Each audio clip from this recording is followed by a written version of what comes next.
Hello everyone, मैं Vivek Rathore, faculty of Resonance Resomax division Kota. Today we are going to discuss one of the most important topic of arithmetic, that is percentage. So percentage का student basically हम देखते हैं arithmetic के आप किसी भी topic में देखें, चाहे वो प्रॉफिट एंड लॉस हो, चाहे वो CISI compound interest, simple interest, चाहे वो आप देखें एलिगेशन मिक्सचर हो, चाहे आप देखें इवन रेशियो तक में, तो अर्थमेटिक के किसी भी क्वेश्चन में लगभग आप देख रहे होंगे किसी ना किसी तरीके से वो परसेंटेज का यूज करते हैं. तो आज हम जानेंगे कि परसेंटेज को सिंपलेस्ट वे में कैसे डील कर सकते हैं. So let's start the topic percentage. So student, what is the basic meaning of percentage? That is किसी भी वैल्यू का 100 से कंपैरिजन.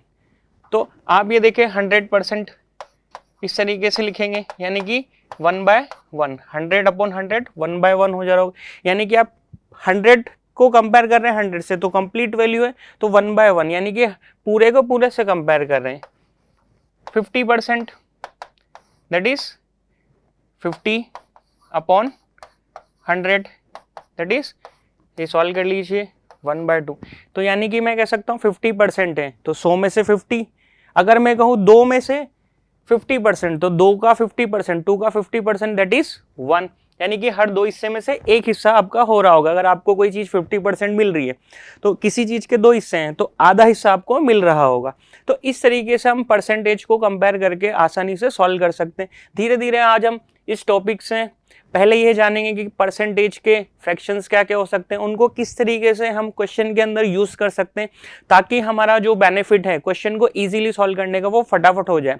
क्योंकि कॉम्पिटिटिव एग्जाम में देखें आप, चाहे वो SSC हो, चाहे बैंक हो, इवन किसी भी कॉम्पिटिटिव एग्जाम में देखें तो क्वेश्चन को जितना जल्दी आप डील कर पाएंगे उतना आसान होगा. और क्वेश्चन डील कब होगा? जब आपको कुछ अच्छे मेथड, कुछ अच्छे तरीके औरों के कंपैरिजन में बहुत अच्छे से आते हो. तो आज हम ये देखेंगे कि किस तरीके से हम फ्रैक्शंस को यूज करेंगे.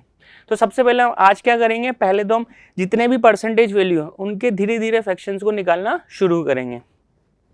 50%. नेक्स्ट देखते हैं, मान लीजिए लिखा हुआ 20%.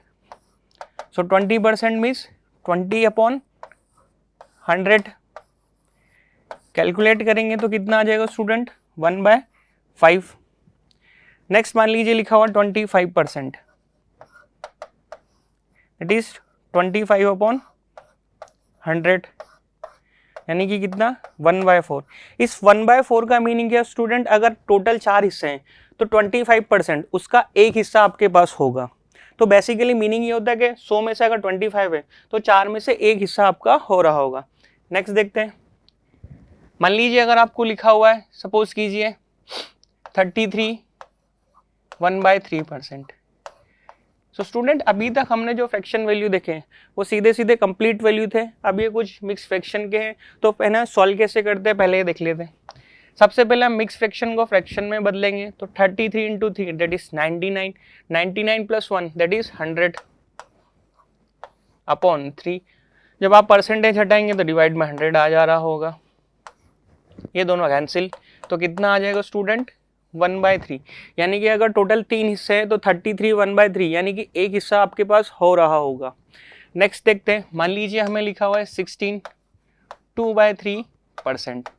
तो सबसे पहले हम ये चेक करेंगे 16 इंटू 3 दैट इज 48, 48 प्लस 2 50. तो हम लिख रहे होंगे कितना? 50 अपॉन 3. और जब हम परसेंटेज हटा रहे होंगे तो 100 आ जा रहा होगा. इसको जब हम कैलकुलेट करेंगे 2 टाइम्स तो 1/6 इसका वैल्यू आ जा रहा होगा.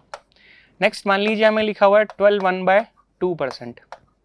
ध्यान रखिएगा ये कुछ वो परसेंटेज है जिनका वैल्यू क्वेश्चन में ज़्यादातर रिपीट होता है. तो हम पहले उन फ्रैक्शंस को लेंगे जिनका वैल्यू फटाफट रिपीट होगा तो हम तुरंत क्वेश्चन को कर पाएंगे. 12 into 2 that is 24 plus 1 25, 25 upon 2 into 100 that is 4 time, और 4 2 जा 8. नेक्स्ट मान लीजिए लिखा हुआ मैं 14 2/7%. तो हम देखते हैं इसको 14 7 जा 98 plus 2 that is 100 upon 7 into percentage का ये 100 आ जा रहा होगा. जब आप इसको कैलकुलेट करेंगे तो हमें मिलेगा कितना? 1/7%. नेक्स्ट 2/3%. तो 6 into 3 that is 18, 18 plus 2 that is 20, 20 upon 3 percentage 100. Now we can calculate this is 5 time, 5 3 जा 15, तो 1/15 हमें मिल जा रहा होगा. नेक्स्ट सपोज हमें लिखा हुआ है 11 1/9%. तो 11 9 जा that is 99, 99 plus 1 that is 100. तो 100 into 100 that is 1/9%. Next 9 1 upon 11% that is 100, 100 cancel that is 1/11. Next मान लीजिए हमें लिखा हुआ 10%. तो 10% का आपको पता होना चाहिए 10 upon 100 that is 1/10. Okay student, तो ये कुछ बेसिक चीज़ें थी. नेक्स्ट मान लीजिए हमें लिखा हुआ है 16 1/4%. अब इसको कैलकुलेट करते हैं तो कितना हो जाएगा. 16 4 जा 48 प्लस 1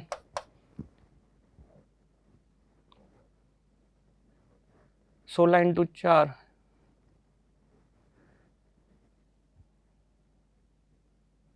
65.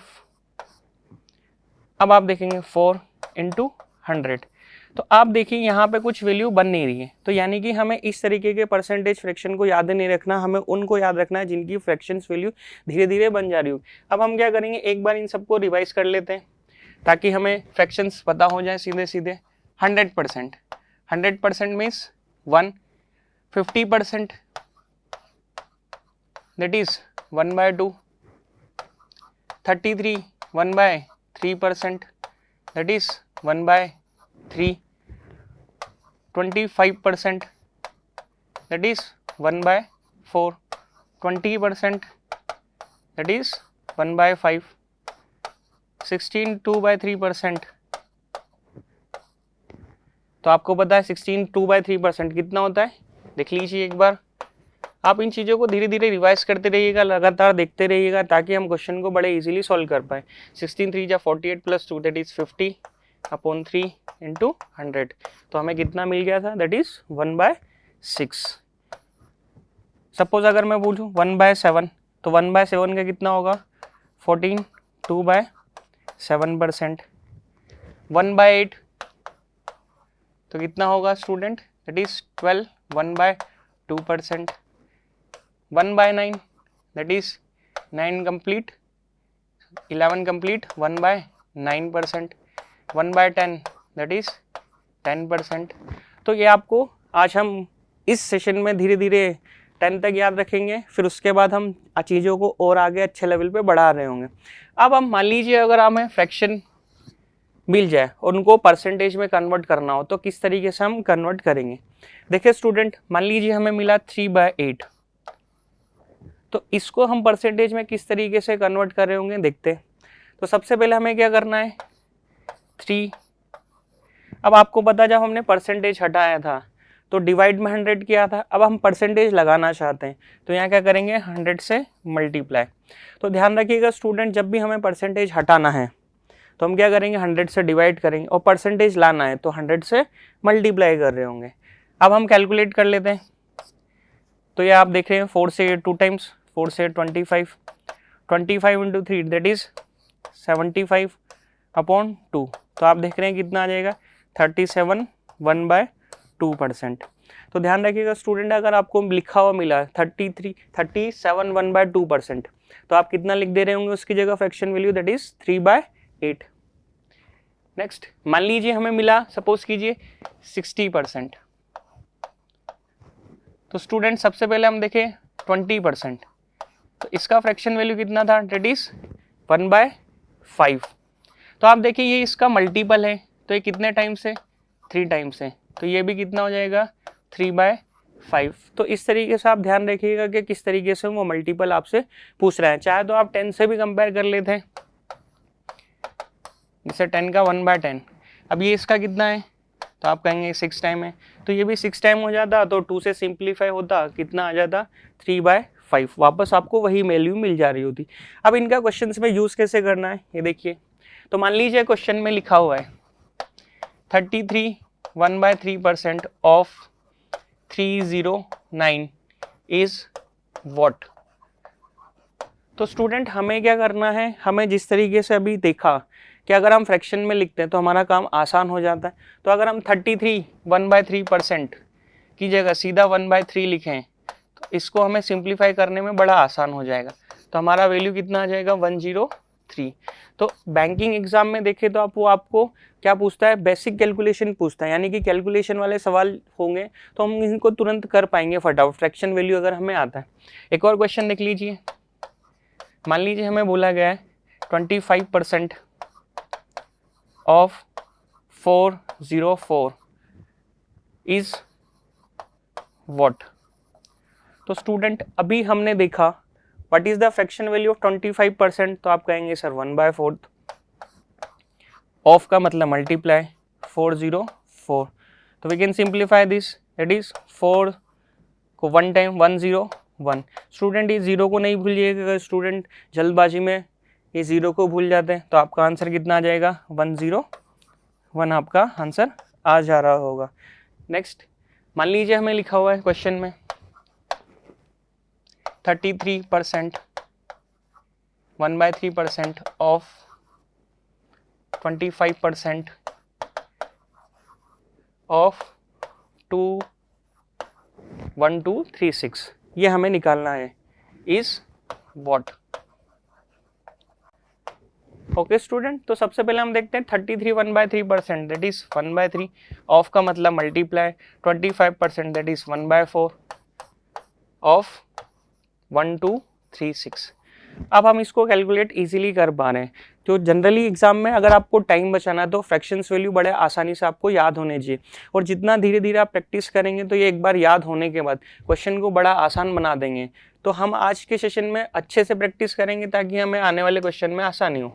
अब हम इसको सिंप्लीफाई कर देते हैं, तो 4 3 जा 12, 12 से डायरेक्ट 1 टाइम 0 एंड दी 3, तो हमारा आंसर क्या हो जाएगा 103।